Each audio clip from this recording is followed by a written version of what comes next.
CM DCM ಮಧ್ಯೆ ಮತ್ತೊಂದು ಒಪ್ಪಂದ ಆಗಿದೆ. ನಾಳೆ ಸೋನಿಯಾ ನೇತೃತ್ವದಲ್ಲಿ ಕಾಂಗ್ರೆಸ್ನ ಸಂಸದೀಯ ಮೀಟಿಂಗ್ ಇದೆ. ನಾಳಿನ ಸಭೆಗೆ ಸಿಎಂ ಡಿಸಿಎಂಗೂ ಕೂಡ ಆಹ್ವಾನವನ್ನು ಕೊಡ್ತಾರಾ ವರಿಷ್ಠರು ಅನ್ನುವಂತಹ ಪ್ರಶ್ನೆ ಇದೆ. ಇಬ್ಬರು ಮಾತನಾಡಿಕೊಂಡು ದೆಹಲಿಗೆ ಬನ್ನಿ ಅಂತ ಹೇಳಿ ಹೈಕಮಾಂಡ್ ಹೇಳಿತ್ತು ನಿನ್ನೆ ಕಾಲ್ ಮಾಡಿದಂತಹ ಸಂದರ್ಭದಲ್ಲಿ. ಈಗ ಸಿಎಂ ಡಿಸಿಎಂ ನಾಳೆ ದೆಹಲಿಗೆ ಹೋಗ್ತಾರಾ ಅನ್ನೋದು ಈಗಿರುವಂತಹ ಪ್ರಶ್ನೆ. ನಾಳೆಯೇ ಪವರ್ ಶೇರಿಂಗಿಗೆ ಫಾರ್ಮುಲಾ ಬಹಿರಂಗ ಆಗಿಬಿಡುತ್ತಾ?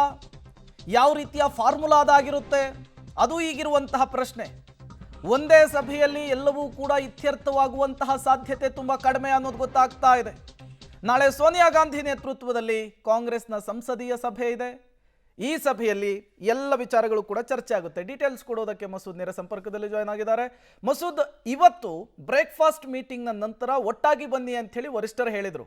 ಹಾಗಾದ್ರೆ ನಾಳೆಯ ಮೀಟಿಂಗ್ನಲ್ಲಿ ಇಬ್ಬರು ಕೂಡ ಭಾಗಿಯಾಗೋದ್ರ ಬಗ್ಗೆ ಚಾನ್ಸಸ್ ಎಷ್ಟಿದೆ ಅಂತ?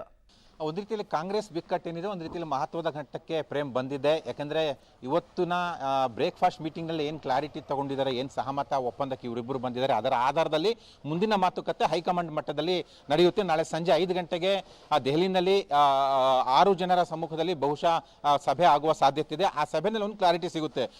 ಆ ಸಭೆಗೆ ಮುಖ್ಯಮಂತ್ರಿಗಳು ಮತ್ತು ಉಪಮುಖ್ಯಮಂತ್ರಿಗಳು ಇಬ್ಬರನ್ನು ಕೂಡ ಕರಿಬೇಕಾ ಅನ್ನುವಂಥ ನಿರ್ಧಾರಕ್ಕೆ ಇನ್ನೂ ಕೂಡ ಹೈಕಮಾಂಡ್ ಬಂದಿಲ್ಲ. ಒಂದು ವೇಳೆ ಆ ನಿರ್ಧಾರ ಮಾಡಿದೆ ಅದರಲ್ಲಿ ಇವತ್ತೇ ಅವರಿಬ್ಬರಿಗೂ ಕೂಡ ಬುಲಾವ್ ಬರುವ ಸಾಧ್ಯತೆ ಇದೆ. ಬುಲಾವ್ ಬಂದರೆ ಇಬ್ಬರು ಕೂಡ ಇವತ್ತು ಸಂಜೆ ಅಥವಾ ರಾತ್ರಿ ದೆಹಲಿ ಫ್ಲೈಟ್ ಹತ್ತೋದು ಫಿಕ್ಸ್ ಅಂತ ಕೂಡ ಹೇಳಲಾಗ್ತಿದೆ. ಆದರೆ ಇದುವರೆಗೆ ಅಧಿಕೃತವಾಗಿ ಆಹ್ವಾನ ಬಂದಿಲ್ಲ.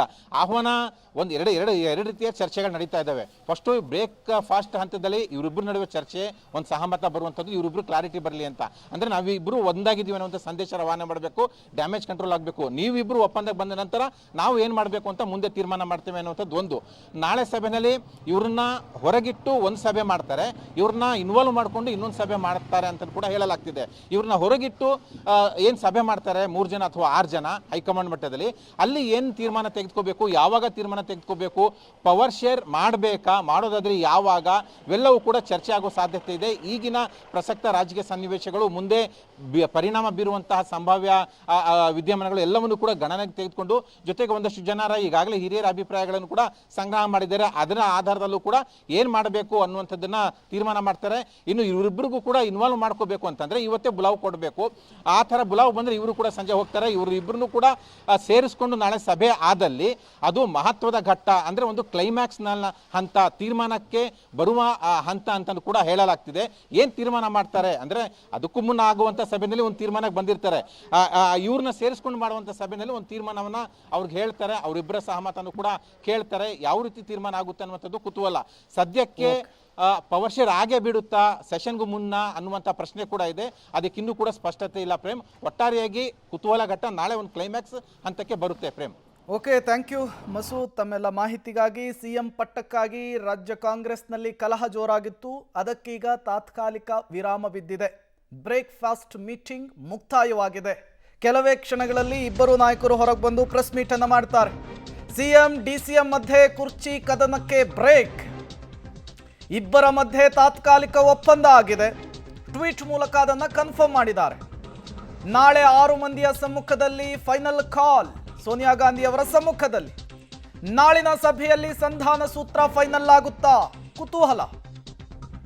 ನಾಳಿನ ಸಭೆಗೆ ಸಿಎಂ ಡಿಸಿಎಂಗೆ ಆಹ್ವಾನಿಸಿದ್ರೆ ಮುಂದಿನ ವಾರ ಮತ್ತೊಂದು ಸಭೆ. ಡಿಸಿಎಂ ಡಿಸೆಂಬರ್ ಮೊದಲ ವಾರದಲ್ಲಿ ಸಭೆ ಆಗುವಂತಹ ಸಾಧ್ಯತೆ ಇದೆ. ಸಿಎಂ ಡಿಸಿಎಂ ಮಧ್ಯೆ ಕುರ್ಚಿ ಕದನಕ್ಕೆ ಬ್ರೇಕ್ ಹಾಕುವಂತಹ ನಿಟ್ಟಿನಲ್ಲಿ ಹೈಕಮಾಂಡ್ ಹರಸಾಹಸವನ್ನು ಪಡ್ತಾ ಇದೆ. ಮೊದಲ ಹಂತದ ಮೀಟಿಂಗ್ ಸಕ್ಸಸ್ ಆಗಿದೆ.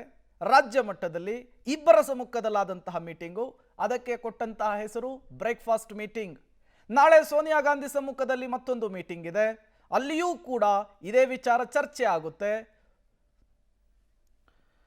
ಮತ್ತಷ್ಟು ಡೀಟೇಲ್ಸ್ ಕೊಡೋದಕ್ಕೆ ರವೀಶ್ ದೂರವಾಣಿ ಸಂಪರ್ಕದಲ್ಲಿ ಜಾಯಿನ್ ಆಗಿದ್ದಾರೆ. ರವೀಶ್, ಈ ಮೀಟಿಂಗ್ ಮುಗಿತು, ಪ್ರತಿ ಬಾರಿಯಂತೆ ಈ ಬಾರಿಯೂ ಹೊರಬಂದು ನಾವಿಬ್ಬರು ಒಟ್ಟಿಗಿದ್ದೇವೆ, 2028ಕ್ಕೂ ನಮ್ಮದೇ ಸರ್ಕಾರ ಅನ್ನುವಂತಹ ಡೈಲಾಗ್ ಕೂಡ ಸಹಜವಾಗಿಯೇ ಬರುತ್ತೆ. ಬಟ್ ಇದೆಲ್ಲ ಆದಮೇಲೆ ಕಾಡುವಂತಹ ಪ್ರಶ್ನೆ ವಾಟ್ ನೆಕ್ಸ್ಟ್ ಅಂತ ಹೇಳಿ, ನೆಕ್ಸ್ಟ್ ಮೂವ್ ಏನಾಗಿರುತ್ತೆ ಅಂತ ಹೇಳಿ ರವೀಶ್?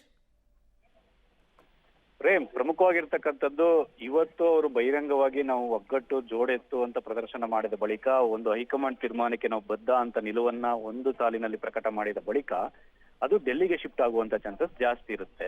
ಅಂದ್ರೆ ಪ್ರಮುಖವಾಗಿರ್ತಕ್ಕಂಥದ್ದು ಎಲ್ಲೋ ಒಂದ್ ಕಡೆ ಈ ಒಂದು ಕಾಂಗ್ರೆಸ್ನ ಹೈಕಮಾಂಡ್ ನಿಲುವಿಗೆ ನಾವಿಬ್ರು ಕೂಡ ಬದ್ಧ ಅಂತ ಒಪ್ಕೊಂಡ ಮೇಲೆ ಅಲ್ಲೇ ಡಿಸೈಡ್ ಆಗ್ಬೇಕಾಗತ್ತೆ. ಇಲ್ಲಿ ಯಾವುದೇ ರೀತಿಯ ವಿಚಾರವನ್ನ ಕ್ಲೈಮ್ ಮಾಡೋದಾಗ್ಲಿ ಅಥವಾ ಬಿಟ್ಕೊಡೋದಾಗ್ಲಿ ಅಥವಾ ಪಡೆದುಕೊಳ್ಳೋದಾಗ್ಲಿ ಯಾವುದೂ ಕೂಡ ಇವತ್ತಿನ ಸಭೆಯಲ್ಲಿ ಆಗಿಲ್ಲ. ಹಾಗಾಗಿ ಡೆಲ್ಲಿಯಲ್ಲೇ ಶಿಫ್ಟ್ ಆಗುತ್ತೆ. ಈಗ ನಾವು ನೋಡ್ತಾ ಇರ್ಬೋದು, ಇನ್ನೇನು ಹೊರಗಡೆ ಬರ್ತಾ ಇದ್ದಾರೆ ಮುಖ್ಯಮಂತ್ರಿ ಮತ್ತೆ ಉಪಮುಖ್ಯಮಂತ್ರಿ ಇಬ್ರು ಕೂಡ. ಇನ್ನೇನು ಕೆಲವೇ ಕ್ಷಣಗಳಲ್ಲಿ ಶುರುವಾಗುತ್ತೆ. ನಾವು ಈಗಾಗಲೇ ಒಳಗಡೆ ಮುಕ್ತಾಯ ಆಗಿರ್ತಕ್ಕಂಥದ್ದು, ಈಗ ಅಲರ್ಟ್ ಆಗಿದ್ದಾರೆ. ಹೊರಗಡೆ ಬಂದ್ರು ಪ್ರೇಮ್, ಪ್ರಮುಖವಾಗಿರ್ತಕ್ಕಂಥದ್ದು ಒಂದು ಇದರಲ್ಲಿ ಘೋಷಣೆ ಮಾಡ್ತಾರೆ. ಈಗ ಸಿಎಂ ಮತ್ತೆ ಡಿಸಿಎಂ ಇಬ್ರು ಕೂಡ ಹೊರಗಡೆ ಬರ್ತಾ ಇರ್ತಕ್ಕಂಥ ದೃಶ್ಯಾವಳಿಗಳನ್ನ ನೋಡಬಹುದು. ಓಕೆ, ಥ್ಯಾಂಕ್ ಯು ರವೀಶ್ ತಮ್ಮೆಲ್ಲ ಮಾಹಿತಿಗಾಗಿ. ನೀವು ಕೂಡ ದೃಶ್ಯವನ್ನ ಗಮನಿಸ್ತಾ ಇದ್ದೀರಿ. ಬ್ರೇಕ್ಫಾಸ್ಟ್ ಮೀಟಿಂಗ್ ಅನ್ನು ಮುಗಿಸ್ಕೊಂಡು ಸಿಎಂ ಸಿದ್ದರಾಮಯ್ಯನವರು, ಡಿಸಿಎಂ ಡಿಕೆ ಶಿವಕುಮಾರ್ ಅವರು ಕಾವೇರಿ ನಿವಾಸದಿಂದ ಹೊರಬರ್ತಾ ಇದ್ದಾರೆ.